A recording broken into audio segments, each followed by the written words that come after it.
Penampilan Robby Darwish dalam laga menghadapi Madura United menuai beragam respon.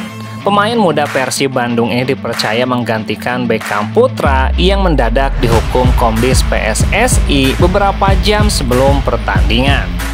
Meskipun dari sudut pandang taktikal ia menjalankan tugasnya dengan baik, banyak bobotoh justru mengkritik performanya. Robby dipasang sebagai sayap kanan dalam laga ini menggantikan peran Beckham. Tugas utamanya bukan hanya membantu serangan, tetapi juga meredam kolektivitas dan ketajaman sisi kiri penyerangan Madura yang digalang oleh Lulinya. Dalam peran ini, Robby dinilai menjalankan instruksi dengan baik. Meskipun aspek ofensifnya memang masih bisa ditingkatkan karena selalu ada tempat untuk berkembang.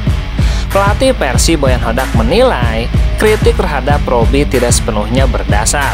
Menurutnya Robby bermain sesuai sistem yang diterapkan dalam latihan, terutama dalam aspek bertahan. Seperti yang saya katakan sebelumnya, masalahnya adalah sepanjang pekan kami berlatih dengan skema yang memasukkan Beckham. Tapi di menit-menit terakhir, kami harus mengubah rencana dan memasukkan Robby Darwish. Namun Boyan mengakui bahwa dalam aspek menyerang, terutama dalam kualitas umpan silang, Robby masih perlu meningkatkan performanya. Hal ini wajar mengingat perannya yang lebih banyak difokuskan pada keseimbangan tim ketimbang sekedar membantu serangan. Namun secara keseluruhan, saya tidak melihat ada hal yang perlu dikritisi secara berlebihan tuntasnya.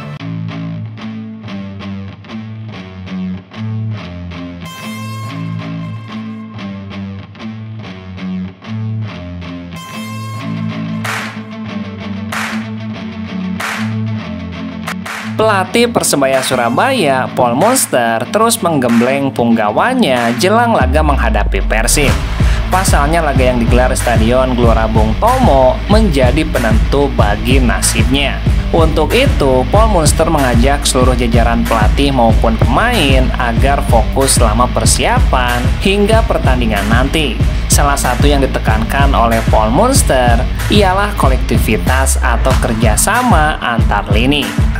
Saya tidak hanya fokus satu striker, tapi kolektivitas di tim. Lebih lanjut, dengan kolektivitas tim ini, Monster meyakini Persebaya akan mengakhiri hasil minor di depan bonek mania. Ia ingin mempersembahkan kemenangan untuk supporter. Jadi semua harus melangkah maju untuk mencetak gol. Untuk menang, kita butuh gol. Usai kekalahan menghadapi Dewa United, Monster menegaskan bahwa semua pemain dalam motivasi tinggi untuk bekerja lebih keras dan bisa memenangkan pertandingan. Ia pun menegaskan tidak ada masalah di dalam internal tim yang membuat performa tim merosot di putaran kedua ini. Semua menyatu, semua fokus. Kami profesional, jadi seperti saya katakan, kami fokus untuk pertandingan melawan Persib. Manajemen dan kami bersatu tuntasnya.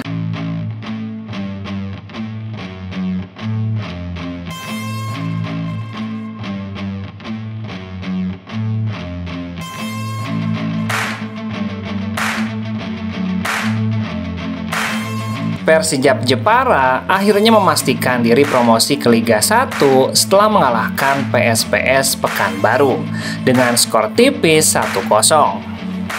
Kemenangan ini memastikan Persijap menjadi tim ketiga yang naik kasta, menyusul PSIM Yogyakarta dan Bayangkara FC yang sudah lebih dulu memastikan tiket ke Liga 1. Kembalinya Persijap Jepara ke Liga 1 menjadi momen bersejarah bagi klub berjuluk Laskar Kalinyamat ini. Terakhir kali mereka berlaga di kasta tertinggi sepak bola Indonesia terjadi pada musim 2008 hingga 2014. Sayangnya pada tahun 2014 mereka terdegradasi ke Liga 2, bahkan pada periode 2018-2019 Persijap sempat terpuruk hingga harus bermain di Liga 3. Namun dengan kerja keras dan perjuangan panjang, Persijap akhirnya kembali ke level tertinggi sepak bola Indonesia. Mereka akan bersaing di Liga 1 musim depan bersama PSIM Yogyakarta dan Bayangkara FC tuntasnya.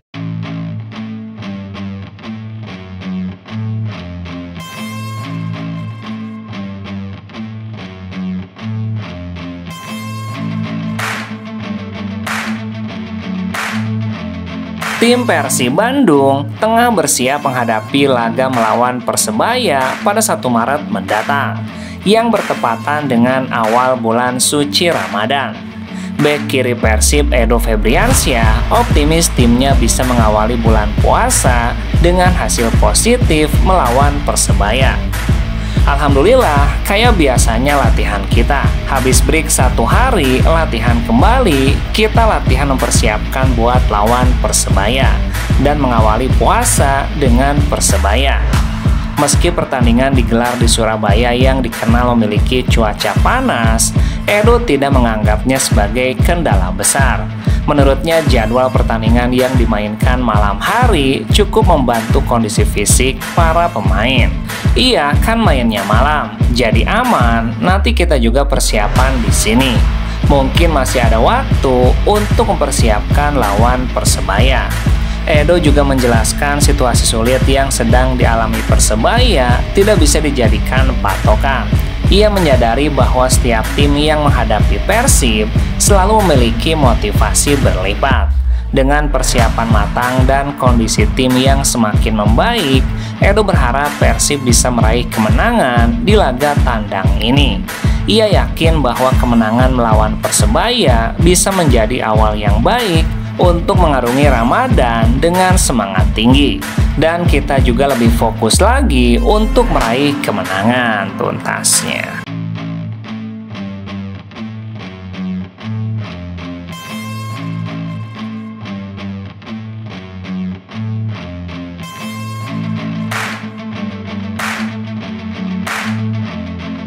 Ketua Umum PSSI Erick Thohir akan menggelar Piala Presiden 2025. Ia bakal mengundang klub luar negeri yang mempunyai pemain timnas Indonesia. Erick Thohir berencana untuk menggulirkan Piala Presiden 2025 pada Juli mendatang atau sebelum Liga 1 musim depan dimulai. Rapat persiapan untuk penyelenggaraan Piala Presiden yang akan digelar pada Juli nanti sudah dilaksanakan. Piala Presiden akan digelar dengan konsep berbeda dari tahun sebelumnya, dengan mencoba mengundang klub-klub dari luar negeri yang memiliki pemain nasional untuk bertanding di Indonesia. Erick Thohir mengungkapkan bahwa pihaknya ingin memberikan apresiasi kepada klub luar negeri yang kerap memainkan pemain timnas Indonesia dengan mendatangkannya ke Piala Presiden. Kami mencoba membangun ekosistem dan mengapresiasi bahwa dengan banyaknya pemain kita yang berlaga di banyak tempat, kita mengharapkan pemain-pemain kita yang di luar negeri itu bermain atau paling tidak menjadi pilihan untuk bermain. Tentu inilah yang mau kita dorong. Kalau mereka serius memberikan kesempatan kepada pemain kita harus kasih reward positif. Ayo datang ke Indonesia, bangun sepak bola sama-sama. Piala Presiden sendiri telah berlangsung sebanyak 6 kali sejak 2015.